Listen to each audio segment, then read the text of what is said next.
नमस्कार, जोहार। लाइव दैनिक में आप सभी दर्शकों का बहुत-बहुत स्वागत है। नए साल की शुरुआत हो चुकी है और नया साल झारखंड के आदिवासियों के लिए हमेशा से बहुत अच्छा नहीं रहा। नए साल में झारखंड में कई ऐसी घटनाएँ हुई ऐतिहासिक तौर से, जो आज भी उनके जख्म हरे हैं। हम बात कर रहे हैं खरसावां गोलीकांड की, जो 1948 में पहली जनवरी को हुआ।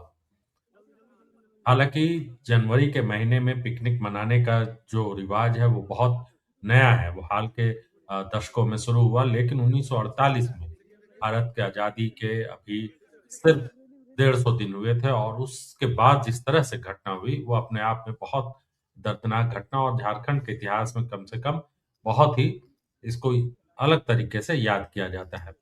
खरसावां गोलीकांड को लेकर हर वक़्त हर वर्ष सरकार की तरफ से श्रद्धांजलि दी जाती है और मुख्यमंत्री हेमंत सोरेन ने आपको बता दें कि पिछली बार भी श्रद्धांजलि दी, इससे पहले भी जितने भी मुख्यमंत्री हुए वो खरसावां गोलीकांड के शहीदों को श्रद्धांजलि देने के लिए जरूर यहाँ आते हैं। तो ये तस्वीर हम आपको दिखला रहे हैं। हेमंत सोरेन ने यहाँ पर श्रद्धांजलि दी।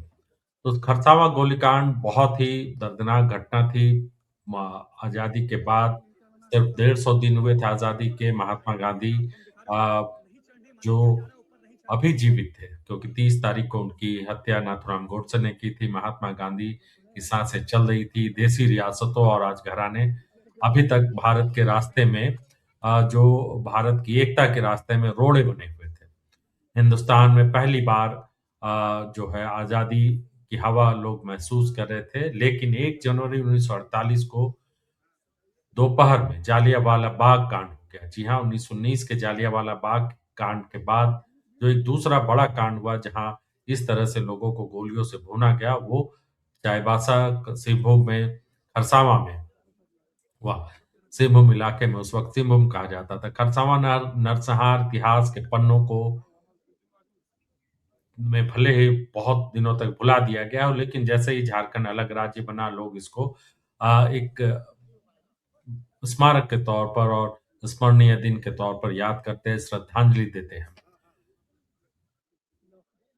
1 जनवरी 1948 को क्या हुआ था, ये अभी तक ऐतिहासिक तौर से इसकी जानकारी अ, नहीं है, क्योंकि जितने लोगों मारे गए थे, ना तो उनके पूरे लोगों की लिस्ट कभी बन पाई, और क्योंकि अ, अंग्रेजियत और अंग्रेजी सेना, अंग्रेजी अफ़सरों का जो काम करने का तरीका था भारतीयों के प्रति और ख़ास तौर से आदिवासियों के प्रति, वो बदलाव उसमें नहीं हुआ था। इसीलिए अ, क हालाँकि पुलिस उस वक़्त जो थी वो उड़ीसा से आई थी और इस खरसावां राज्य की पुलिस थी, उड़ीसा की पुलिस थी, इसलिए पुलिस का जो तरीका था वो बहुत भयानक था। अ, झारखंड के इतिहास को समझने के लिए और 1 जनवरी 1948 के इस कांड को बहुत ज़रूरी है समझना, क्योंकि झारखंड अलग राज्य बनने के पीछे खरसावां गोलीकांड का भी एक बड़ा योगदान है।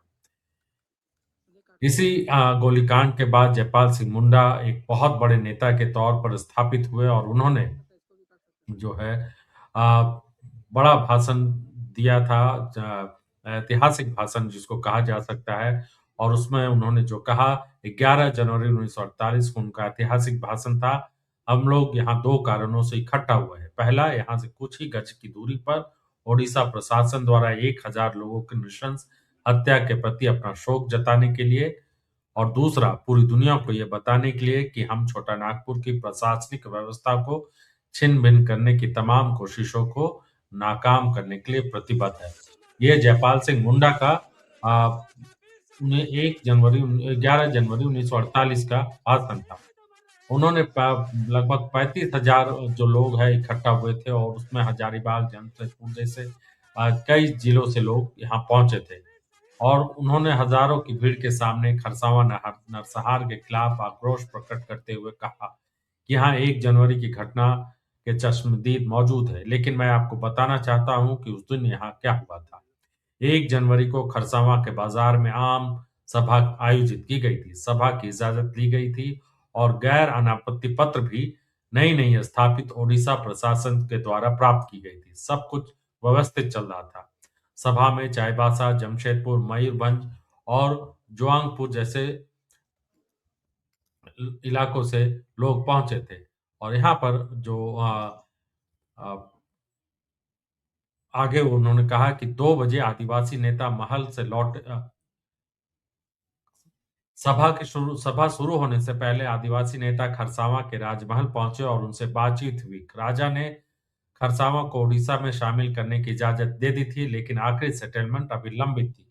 लेकिन बाद 2 बजे आदिवासी नेता महल से लौटे और सभा स्थल पहुंचकर भाषण हुआ, जो 4 बजे सभा में मौजूद 35,000 लोगों को अपने-अपने घर में लौटने के लिए कहा गया। आधे घंटे बाद घर लौटने वाले आदिवासियों पर ओडिशा प्रशासन ने मशीन गन द्वारा गोलियों की बौछार कर दी। आधे घंटे तक गोलियां चलती रही और अब यकीन समझिए कि जयपाल सिंह मुंडा ये हजारों की भीड़ के सामने ये बातें कह रहे तो उनके सामने और चश्मदीद मौजूद थे। सिर्फ 10 दिनों के बाद 1 जनवरी को घटना हुई थी, 1 जनवरी 1948 को, और उसके बाद 11 जनवरी को उन्होंने अपना भाषण दिया था। आधे घंटे तक फायरिंग चलती रही। सभा में आए सभी आदमियों, बच्चों, महिलाओं की पीठ से गोलियों से छलनी हो गई, यहाँ तक कि गाय और बकरियों को भी गोलियां लग गई। खारसावा बाजार खून से लाल हो गया। ये जो ऐतिहासिक भाषण जालियांवाला बाग के तौर पर इसे माना जाता है और इस भाषण को जयपाल सिंह मुंडा ने खरसावा बाजार में दिया था। जयपाल सिंह मुंडा ने इसे जालियांवाला बाग करार दिया। उनके भाषण के 72 साल बाद 75 साल बाद कह सकते हैं कि सुनकर रोंगटे खड़े हो जाते हैं। जनरल डायर को हम लोग याद करते हैं, लेकिन अ, अमृतसर के बैसाखी वाले दिन जब जनरल डायर के बाद जो उनके कह सकते हैं एक तरह से उनके वंशज अभी तक भारत में जिंदा थे, जिस तरह से उन्होंने फायरिंग की। आगे उन्होंने कहा, जैसे ही फायरिंग खत्म हुई, खरसावा बाजार खून से लथपथ हो गया। चारों ओर मांस के लोथड़े थे, लाशें बिछी थी, घायल तड़प रहे थे, पानी मांग रहे थे, लेकिन ओडिशा प्रशासन ना तो बाजार के अंदर किसी को आने दिया और न ही यहाँ किसी को बाहर जाने की इजाजत थी। घायलों तक मदद भी नहीं पहुंचने दी। आजाद हिंदुस्तान में ओडिशा ने जालियांवाला बाग कांड को अंजाम दिया। यही नृशंसता की सारी हदें पार करते हुए शाम ढलते ही लाशों को ठिकाने लगाना भी शुरू कर दिया। 6 ट्रकों में लाशों को भरकर या तो दफन कर दिया गया या फिर जंगलों में बाघों के खाने के लिए फेंक दिया गया। नदियों की तेज धार में लाशें फेंक दी गई। घायलों के साथ तो और भी बुरा सलूक हुआ। तो ये बहुत जो मार्मिक भाषण था उनका, और उस भाषण को हमेशा याद किया जाता है जब भी जालियांवाला बाग कांड के बारे में कहा जाता है। और ये जो हम स्क्रीन पर तस्वीर दिखला रहे हैं, ये उस वक्त की तस्वीर है जो कि लोगों ने चंदा इकट्ठा किया था शहीदों के लिए, शहीदों की मदद के लिए, घायलों के लिए। तो जयपाल सिंह मुंडा की ये कहानी जो है अखबारों में पहुंचते-पहुंचते 3 दिन लग गए। 4 जनवरी को इंडियन एक्सप्रेस में प्रकाशित खबर की हेडलाइन थी, Odisha police fire on Adivasis 35 killed. तो ये जो है 35 लोग मारे गए, ये अखबार की ओर से ये लिखा गया। तो ये एक अखबार का है, लेकिन जो ऐतिहासिक जो ये पुलिस के द्वारा जो जानकारी दी गई थी, जाहिर तौर पर अखबार ने भी उसी तरह से लिखी। और अखबार के अंदर जो लिखा गया था उसमें बहुत महत्वपूर्ण जानकारी ये दी गई थी कि तीर और धनुष के साथ 30,000 आदिवासी बाहर से, खरसावां राज्य के बाहर से आए थे। उन्होंने शांतिपूर्ण तरीके से प्रदर्शन किया, लेकिन अचानक आदिवासी उग्र हो गए और थाने पर हमला कर दिया। उन्हें समझाने की कोशिश की गई, लेकिन वे माने नहीं, तो मौजूदा प्रशासन को गोली चलानी पड़ी। 35 लोगों की मौत हो गई। 5 कुल पुलिसकर्मियों को तीर लगे। ओडिशा में 25 से 23 रियासतों को शांतिपूर्ण तरीके से अपना अधीन कर लिया था, लेकिन सरायकेला में आदिवासी उग्र हो गए। ये अंग्रेजी अखबार की ये पंक्तियां थी। तो जाहिर-सी बात है कि अखबार में जो लिखा गया और अखबार में जो बातें आई, वो पुलिस के या फिर उस वक़्त क्योंकि रिपोर्टिंग का तरीका अलग था और आज के ज़माने से कह सकते हैं कि फ़ास्ट उस तरीके का नहीं था। और तथ्यों के साथ जो पुलिस आधिकारिक जो जानकारी थी वही दी गई। और 11 तारीख को जो खरसावां गोलीकांड हुआ, उसमें राहत कोष भी तैयार किया गया था। उड़ीसा लगभग इसी दिन अलग राज्य का झारखंड के अलग राज्य का नक्शा भी प्रस्तावित हुआ, पास हुआ एक तरीके से, जिसमें ओडिशा प्रशासन को जो जयपाल सिंह मुंडा ने कहा कि ओडिशा प्रशासन को फौरन खरसावां से हटाया जाए और छोटा नागपुर की सभी 10 रियासत सरगुजा, जसपुर, उदयपुर, कोरिया, चांगाबाखर, मोनाई, गांगपुर, बेमरा और सरायकेला खरसावां को अंतरिम तौर पर बिहार में विलय किया जाए। दूसरा प्रस्ताव था छोटा नागपुर के 10 रियासतों को फौरी तौर से विलय कराया जाए और तीसरा था जयपाल सिंह मुंडा को रियासतों के राजाओं और संघीय सरकार के बीच बातचीत के लिए प्रतिनियुक्त करने का। तीनों प्रस्ताव सर्वसम्मति से पास कर दिया गया और इसको नेहरू के पास भेजा गया था। बाद में इसमें लड़ाई जारी रही, जयपाल सिंह मुंडा संसद तक इसकी आवाज उठाते रहे, लेकिन वो जो है भाषण जो था वो ऐतिहासिक माना जाता है और ये गोलीकांड हमेशा झारखंड के इतिहास में बहुत बड़ी घटना के तौर पर माना जाता है। और पटेल ने उस वक्त श्री कृष्ण सिंह को, जो उस वक्त मुख्यमंत्री थे बिहार को, उनको चिट्ठी लिखी श्री बाबू को, और उसमें उन्होंने लिखकर दखल की मांग की थी और जवाब में श्री बाबू ने पटेल को चिट्ठी लिखी। उसके जवाब में पटेल ने किसी भी कीमत पर खरसावां को उड़ीसा में विलय का विरोध किया था। हालांकि सरायकेला के राजा आदित्य प्रसाद देव ओडिशा में शामिल होना चाहते थे, लेकिन भाषाई और सांस्कृतिक तौर पर आदिवासी किसी भी कीमत पर उड़िया भाषा के साथ मिलने के लिए तैयार नहीं थे। तो ये खरसावां गोलीकांड की ऐतिहासिक कहानी है और जयपाल सिंह मुंडा को भी इस वक्त याद करना जरूरी है। और जैसा कि मुख्यमंत्री ने भी कहा कि आ, जो अब खरसावां गोलीकांड के शहीदों को सम्मान के लिए कमेटी बनेगी और उनको उनके शहादत को कह सकते हैं कि दिया जाएगा, सम्मान दिया जाएगा। तो ये तस्वीरें आप हम दिखलाएंगे आपको और साथ ही साथ ये जो वीडियो है वो दिखला रहे हैं, जिसमें खरसावां चिट्ठी जो लिखी गई थी वो चिट्ठी है। तो ऐतिहासिक दिन है झारखंड के लिए, नया साल तो है ही, लेकिन नया साल में जिस तरह से मुख्यमंत्री ने घोषणा की है वो अपने आप में बड़ी बात है कि खरसावां गोलीकांड के शहीदों को सम्मान दिया जाएगा। सुनिए मुख्यमंत्री ने क्या कहा।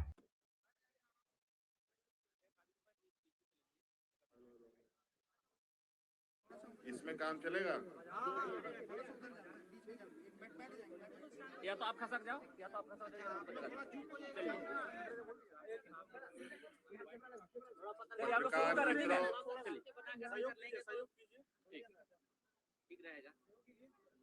पत्रकार मित्रों, आज के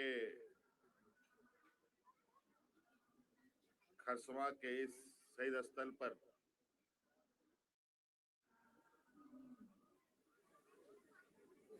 इतना बड़ा जनसैलाब और यहाँ पर लोगों का जमावड़ा किसी से छुपा नहीं है। आज का ये दिन खरसवा के शहीदों को नमन करने के लिए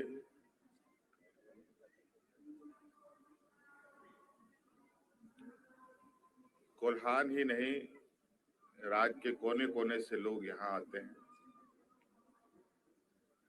और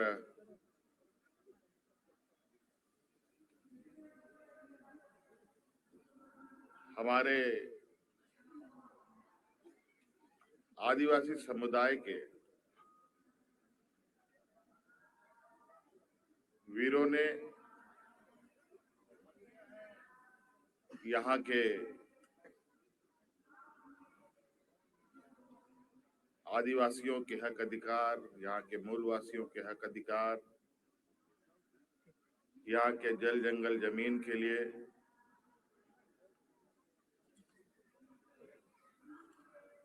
अपने को कुर्बान कर दिया। यह स्थल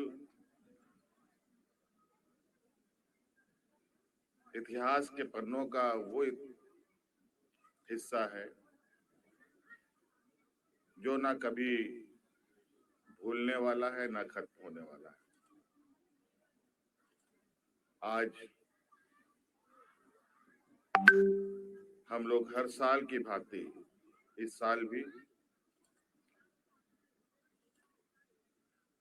शहीद को याद करने के लिए, उनको नमन करने के लिए, उनको श्रद्धांजलि देने के लिए एकत्रित हुए हैं। और आप देख रहे हैं कि पूरे परिसर में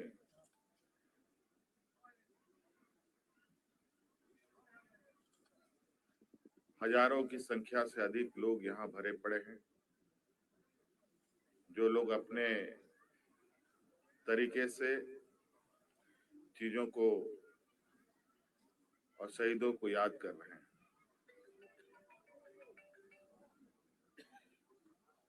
हम लोगों ने भी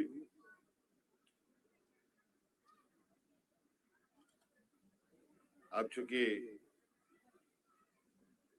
अबुआ सरकार है, तो आपको याद होगा कि गोवा शहीदों को किस तरीके से उनके परिवारजनों को हम लोगों ने ढूंढा था। अब सरकार ने यह भी निर्णय लिया है कि खरसवां के शहीद परिवारों को भी हम ढूंढेंगे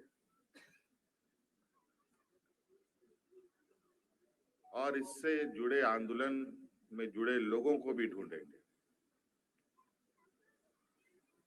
और उसके लिए एक कमेटी गठित करने का निर्णय लिया गया है, जो बहुत जल्द अपना काम शुरू करेगी। और जिस तरीके से गोवा शहीद के लोगों को हम लोगों ने सम्मान देने का काम किया है, उसी प्रकार खरसवां शहीद के परिवारों को भी हम लोग सम्मान देने का काम करेंगे। हमें गर्व है अपने इन वीर सपूतों पर, जिनके बदौलत यहाँ के आदिवासी मूलवासी सांस ले रहे हैं और अपने सभ्यता संस्कृति के साथ आगे बढ़ रहे हैं। रॉयल इंडिया में आपका स्वागत है। भारत के सबसे विश्वसनीय सोलर मोटर पंप और MPPT कंट्रोलर निर्माता। रॉयल इंडिया का high performance movable trolley solar water pumping system प्रस्तुत है। बेहतर दक्षता के लिए डिजाइन किया गया और आसानी से ले जाने योग्य। सरकारी परियोजनाओं के लिए अनुमोदित देश भर के कॉन्ट्रैक्टर्स और एजेंसियों की पहली पसंद। MNRE द्वारा अनुमोदित, उल प्रमाणित, उद्योग मानकों के अनुरूप स्वदेशी उत्पाद। सार्थक ऊर्जा समाधान के लिए हमारे साथ साझेदारी करें। आज ही संपर्क करें।